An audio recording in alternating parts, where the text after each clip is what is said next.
90 years after his death, people are still fascinated and repelled by Englishman Aleister Crowley. A United States president may be descended from one of his romantic escapades. Crowley was accused of being a Satanist, a charge which he denied.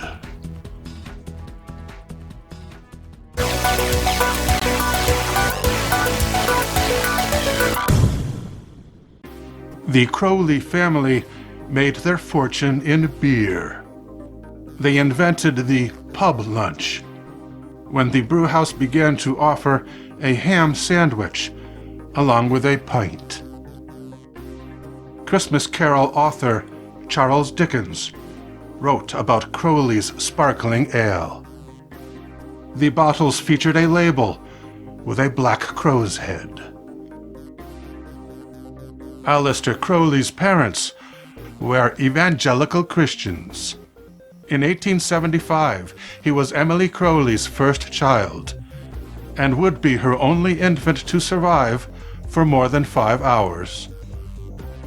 Ever since Aleister learned to walk, Emily called him the Beast. By the time he was 18 years old, he was arguing with teachers of religion over contradictions in the Bible. Later, Crowley took private lessons in ceremonial magic, but he took time off to go mountain climbing. While he was climbing Mount Colima, the volcano erupted, sending lava and glowing rock 5 kilometers downslope of the Mexican mountain. In Hawaii, he had a brief affair with Alice Mary Rogers, who was married to a lawyer on the mainland, and vacationing in Honolulu to avoid the hay fever season. Claiming to have fallen in love with her, he wrote poems about the romance. They were published 2 years later as Alice, an Adultery. In 1903, he married Rose Kelly. Because Aleister persuaded Rose to break her existing engagement, her father demanded a payment of £10,000. Crowley said no.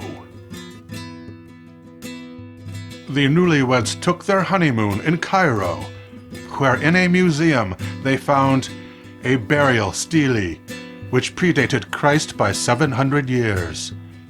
It was the stele of Ak-Efen-Kansu, and the number of the exhibit was painted on the back, and that number was 666.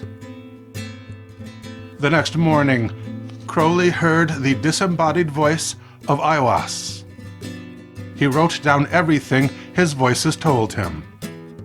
He called it the Book of the Law, and it proclaimed that man was entering a new age and that Crowley would serve as its prophet.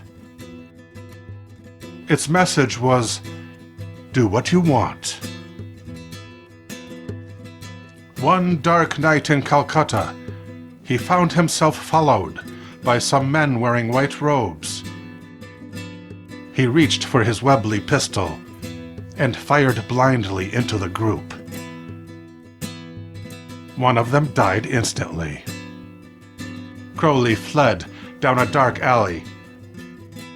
While the police were searching all ships and hotels for a European suspect, Aleister was advised by his lawyer to leave India immediately. In November 1909, he divorced Rose on the grounds of his own adultery. She became an alcoholic, which led to her commitment to an institution 2 years later. Then, in New York City, Crowley got mixed up with a pro-German movement and was paid to write for a propaganda newspaper, The Fatherland. In print, he encouraged the German Navy to destroy the Lusitania informing them it would ensure the U.S. stayed out of the war. In reality, the sinking of the Lusitania dragged the U.S. into World War I on the side of Britain. Crowley decided to fake his own death at the rock formation of Hell's Mouth in Portugal. He stayed dead for 3 weeks, only to reappear at the opening of his art exhibition at the Gallery Neumann Nierendorf. Perpetually in need of money, he launched a series of court cases against people he believed libeled him, some of which proved successful. In 1947, Crowley died of chronic bronchitis, age 72. He was cremated. 12 people attended his funeral. The funeral generated press controversy and was labeled a black mass by the tabloids. Aleister Crowley is said to be the father of Barbara Bush. Barbara Bush is the mother of George W. Bush, 43rd President of the United States.